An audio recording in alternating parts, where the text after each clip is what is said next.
Deu pau, como dizem na expressão popular, deu pau sexta-feira aí para muita gente, em muitas instituições no mundo inteiro, tal apagão cibernético, sobre o qual falamos bastante na edição de sexta-feira, não é? Depois disso, acho que eu, você, todos nós ficamos preocupados, porque tudo bem, acho que no teu caso, talvez seja o mesmo meu, em que pelo menos o banco em que eu opero não teve problema, mas outros tiveram e tal. Eu não tive, pai, também não ia voar. A aviação teve lá seus problemas aí no mundo, tudo, foi aquela coisa. Eu não tive nenhum tipo de prejuízo, acho que você também, você teve alguma dificuldade. Tendo ou não tendo, o fato que me preocupa, e acho que preocupa a todos nós entregamos para esse mundo cibernético a nossa vida. Tudo está ali.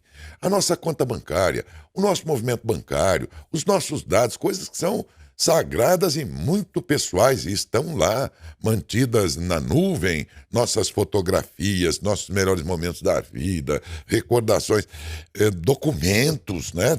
Quer dizer, nós entregamos para as nuvens. Mas a gente conhece a nuvem há muito pouco tempo, né? Será que essa amizade já está tão sólida assim que a gente pode confiar tudo e achar que não, é perfeito, o mundo cibernético é perfeito, nada vai acontecer. Como não? Foi aí que eu fiquei pensando, peraí, nós precisamos entender melhor esse negócio, rapaz, né? E saber também das implicações aí de um acontecimento como esse. E quem teve algum tipo de dificuldade ou prejuízo por conta do apagão de sexta-feira, como se comportar diante de uma coisa tão nova ainda, não a cibernética, a internet, essas coisas todas e tal, mas o ocorrido, né? Que realmente me deixou, acho que deixou todo mundo preocupado, de certa forma. Quer dizer que não estamos tão garantidos assim como a gente imaginava? Pode dar um ciricutico no sistema, no mundo, uma hora dessa, e nós ficamos só com as cuecas, velho.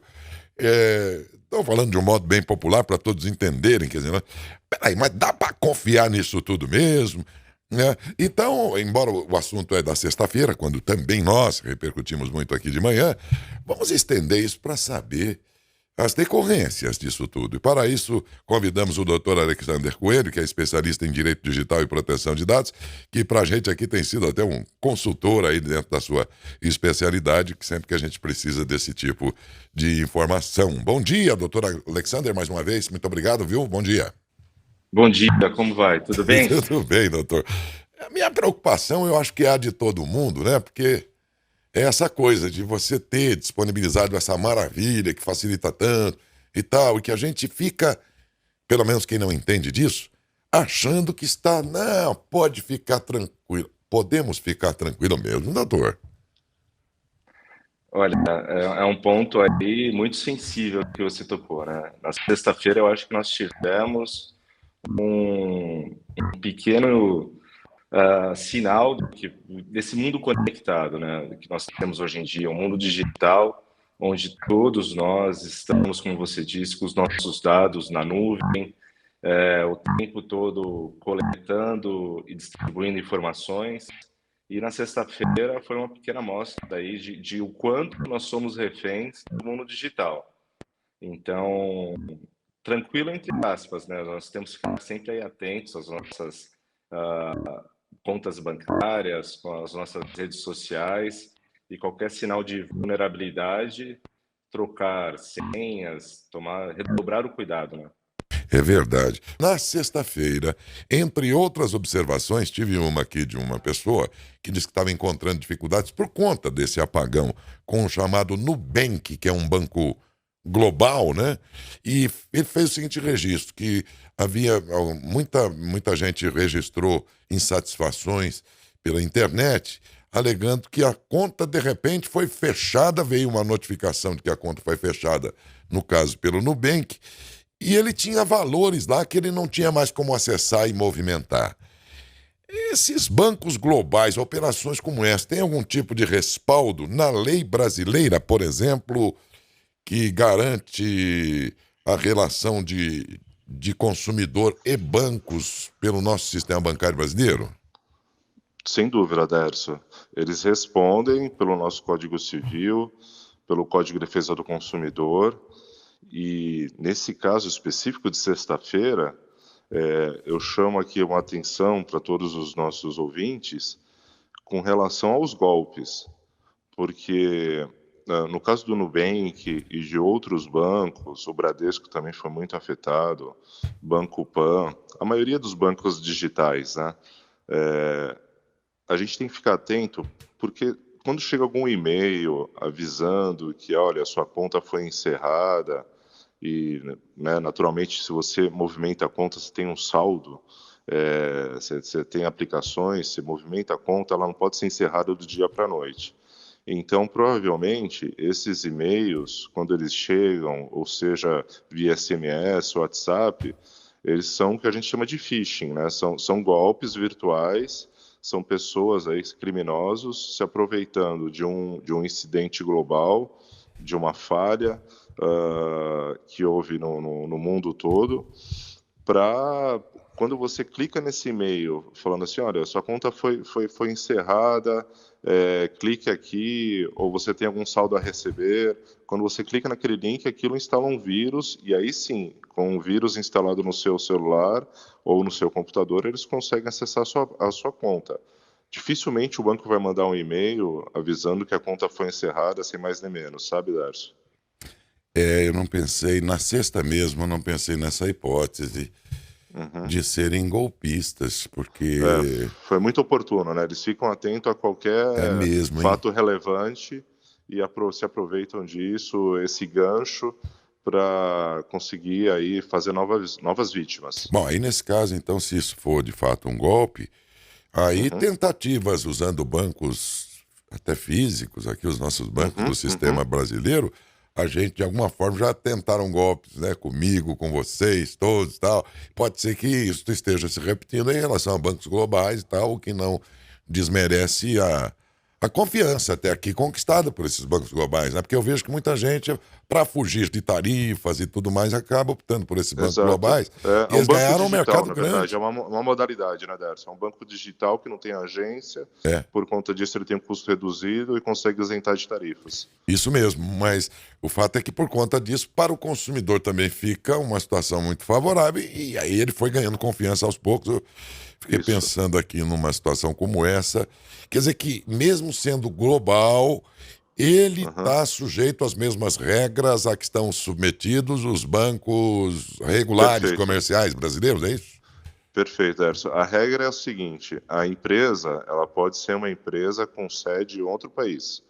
Pode ter uma hipótese, pode ter a sede da empresa pode ser nos Estados Unidos. A partir do momento que ela oferece serviço no Brasil, no território brasileiro, via internet, para os usuários brasileiros, ela está sujeita às regras do Brasil. Então, nisso se aplica Código de Defesa do Consumidor, Código Civil, Marco Civil da Internet. Então, não importa onde fica a sede e nem aonde a empresa está localizada. Se ela oferece um serviço digital, como é o caso desses bancos digitais no Brasil, ela é obrigada a responder e a observar todas as obrigações legais do Brasil. Que coisa, hein, gente? Hein, doutor? Pensar que não faz tanto tempo que a gente só tinha lá, quando muito, né?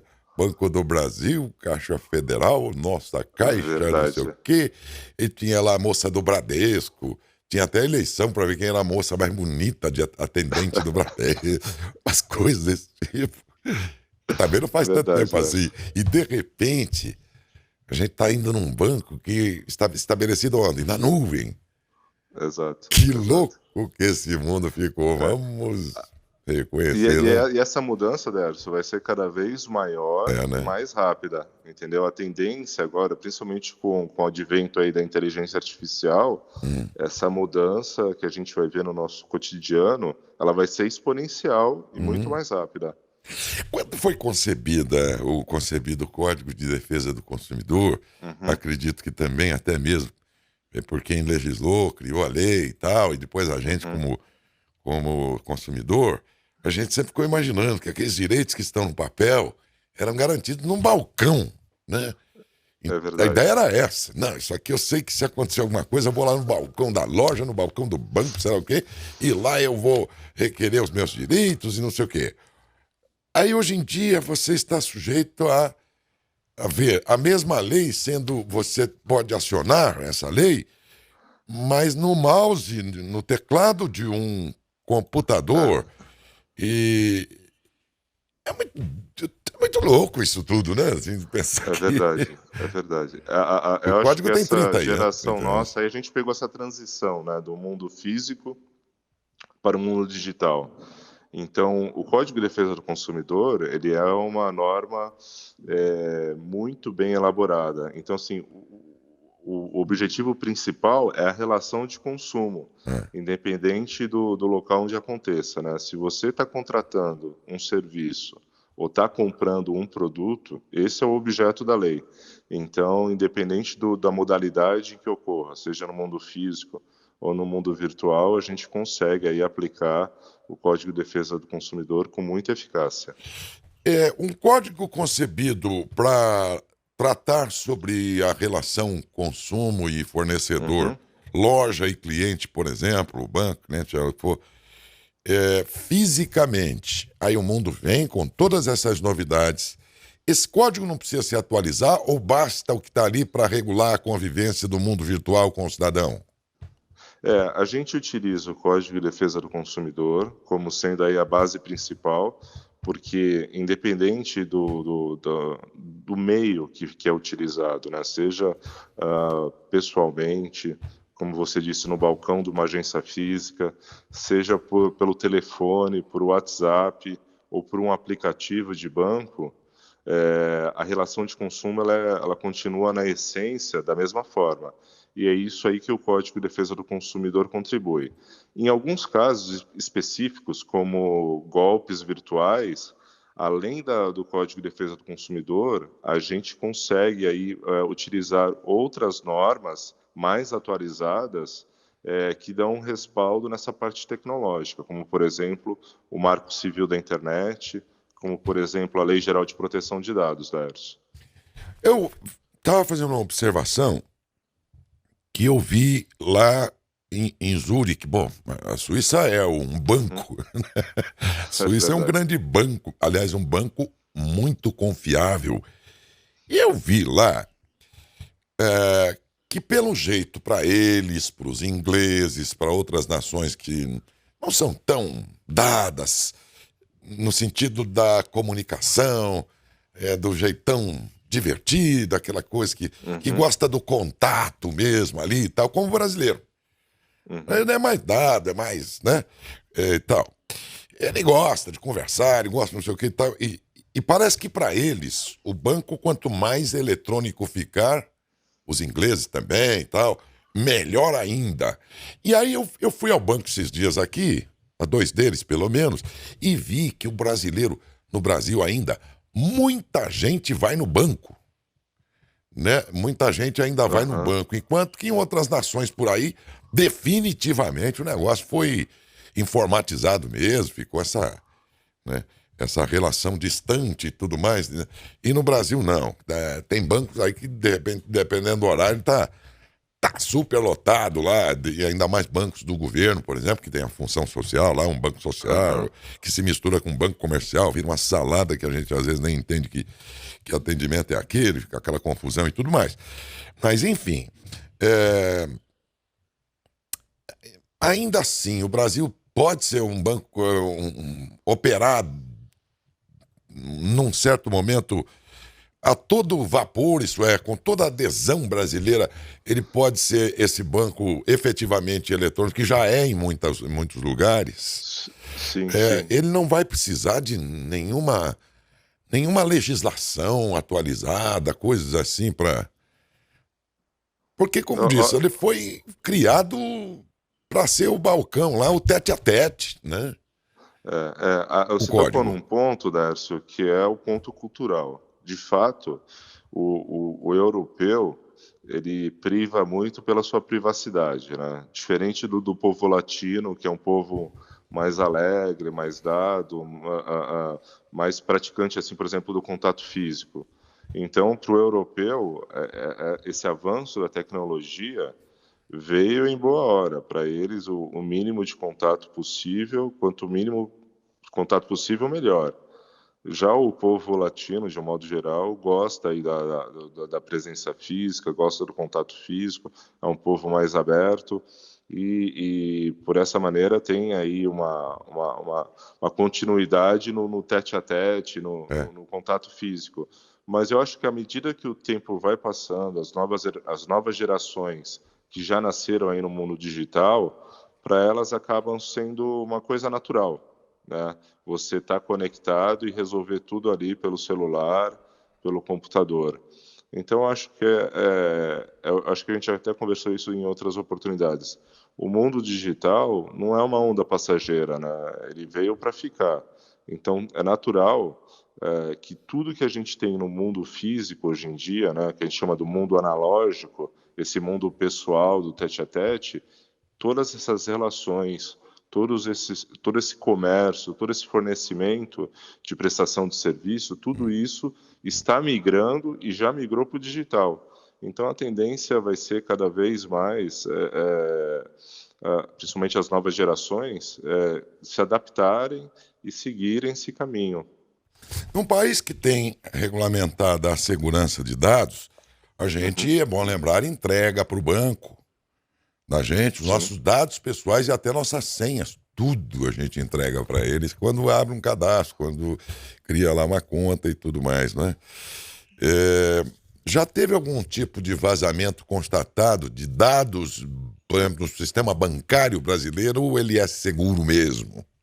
Não, é seguro. O sistema bancário brasileiro, além de ele ser uma das principais referências em tecnologia, em modernidade, ele sempre foi muito seguro, né? O sistema financeiro como um todo, principalmente, aqui eu estou falando só do Brasil, ele é um sistema muito bem regulado e organizado, principalmente nessa questão da segurança da informação. Então, com o advento da Lei Geral de Proteção de Dados, ela encontrou já um ambiente muito bem regulado do ponto de vista de segurança. E aí, com a Lei Geral de Proteção de Dados, ela veio só aprimorar a questão da privacidade, né, com relação ao tratamento dos dados. Mas, assim, de uma maneira geral, o usuário, ele pode, por parte do banco, ele pode ficar tranquilo que o banco, ele tem um sistema Hum, de controle de segurança muito eficaz. O que a gente precisa ter é nós, como usuários, o nosso cuidado, né? hum. De utilizar, sempre trocar senhas. O brasileiro, de um modo geral, ele tem o costume de deixar a mesma senha para tudo. Então a pessoa coloca lá a data de nascimento do filho, o nome do É. cachorro, e é a mesma senha para tudo, é para o Wi-Fi, é para o aplicativo, é para o e-mail. Então, quando ocorre um vazamento de dados, né, a pessoa os criminosos, ele tem acesso à vida inteira da pessoa, porque ela utiliza a mesma senha. Vai ser fácil aplicar vários golpes, né, a partir de uma única senha. Uhum, Mas eu vou isso. confessar uma coisa, senhor, doutor Alexandre. Eu não tenho cabeça para guardar um monte de nomes, tal, números, essas coisas todas, viu? É tão difícil, ficou tão complicado, né? E se eu fizer uma colinha aqui, vai dar uma página inteira de coisas e números. É É duro verdade, também, Darcy. né? Confesso a vocês aí que tem uma meninada aí com mais facilidade para assimilar um monte de. Tá com o HD aí da cabecinha dele, ainda tem um espaço lá, o da gente já. Primeiro que não tem 1 tera, 2 tera, 3 tera, o nosso ainda é 62 megas, sei lá o quê, né? Que de sobra, só tem um espacinho sobrando. É duro guardar isso tudo, né, doutor? É verdade, é Né? verdade. Mas hoje em dia, Derso, se você se informar, tem ali no próprio celular, ele tem um gerenciador de senhas. E eu acho que se eu pudesse sugerir uma forma das pessoas prepararem esse controle das senhas, né, é utilizar um mecanismo que tem na maioria dos celulares, seja ele Android ou seja ele da Apple, o iOS, que é esse gerenciador de senha. Você não precisa mais decorar todas as senhas. O que você tem que fazer é habilitar o seu reconhecimento facial. E quando você entra num novo aplicativo ou naquele que você já tem o hábito de sempre Uhum. entrar, você autoriza que essa senha seja trocada pelo reconhecimento facial, pela biometria. E nos novos, a partir de então, ele mesmo sugere uma senha eficaz. Então, o acionamento, né, a habilitação para você utilizar aquele aplicativo, Uhum. entrar naquele recurso, vai ser sempre a biometria, fica mais fácil. Mas pode ser que daqui 10, 15, 20, 30 anos a gente possa dizer assim, ó, não há mais desculpa para você não conseguir operar um celular, uma conta Uhum. bancária e tudo mais, porque aí, de alguma maneira, as gerações todas já terão tempo e oportunidade para se ajustar a isso tudo. Mas hoje em dia nós temos uma grande população, aliás, aumentada, Aham. graças à longevidade de pessoas que não têm familiaridade alguma com isso, e cria Exato. aí um grande conflito, porque, vou dar um exemplo rápido ao senhor de contas de luz, por exemplo, né? Aham. Que aparentemente não chegavam mais sob a forma de boleto, que as pessoas que tinham esse hábito, as pessoas de mais idade, sempre ficam esperando a conta chegar na caixinha de correio, cata a conta, vai lá no banco pago, coisas assim, por não saber lidar com isso. E aí, daí vem a minha pergunta. Hoje em dia, essas pessoas encontram na lei ainda algum direito de dizer: eu não sei lidar com essa parafernália toda e quero pagar minha conta, mas eu quero um boleto papel, uma conta física para eu pagar. Essas pessoas têm respaldo na lei ainda Sim, para. sim, sim, Né? perfeitamente. É uma pergunta muito interessante e oportuna. Para as pessoas que ainda têm dificuldade em lidar com esse mundo digital, né, em ter acesso de e-mail, porque a pessoa não é obrigada a ter uma conexão de internet, a ter um notebook, a ter um smartphone. O prestador de serviço, né, como no exemplo aí da conta de luz, a prestadora de serviço de energia elétrica, ela não pode obrigar, olha, a única forma que eu disponibilizo para cobrança é por e-mail, ou a única forma é SMS. Não. Ela tem que ter resguardado aí o direito do usuário querer a conta física chegando na caixa dela. Isso é uma garantia legal do usuário. Que se aplica a lojas também, tudo? Tudo, sem dúvida. Mas Sem aí se dúvida. a loja insistir, não, aqui só se tiver um meio eletrônico de você se relacionar com a gente, pagar as contas e tal, se alguém insistir que essa relação deva se dar no plano da virtual e tudo mais, e a pessoa não deseja porque não consegue e tudo mais, e a pessoa diz, não, eu tô aqui pronto para pagar, eu tô tentando pegar um. Isso. Então, tentando pegar Não, uma situação assim, que a pessoa quer pagar, doutor, mas ela não aham, sabe lidar com essas coisas e ela quer pagar desse modo. Mas a empresa, seja ela qual for, não estou falando mais só de energia, aham. exige que não, tem que ser do meu jeito. O que esse consumidor faz? Faz um registro de um policial? Um boletim de ocorrência É?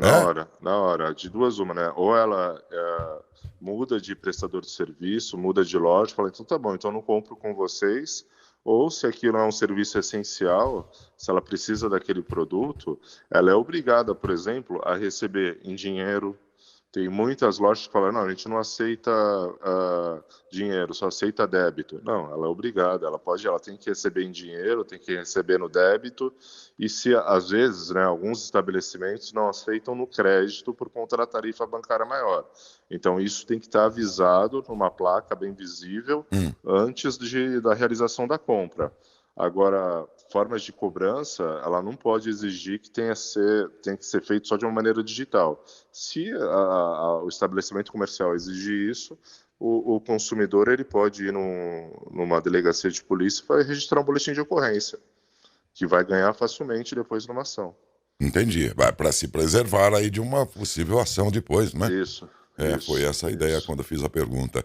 Bem, vamos aguardar aqui, mas isso vem ainda em decorrência do apagão cibernético de sexta. A gente esticou um pouco mais para esse lado um pouco mais menos cibernético e mais do direito digital, propriamente da proteção de dados, que é a especialidade do doutor Alexander Coelho, a quem agradecemos pela participação. Bom dia, doutor.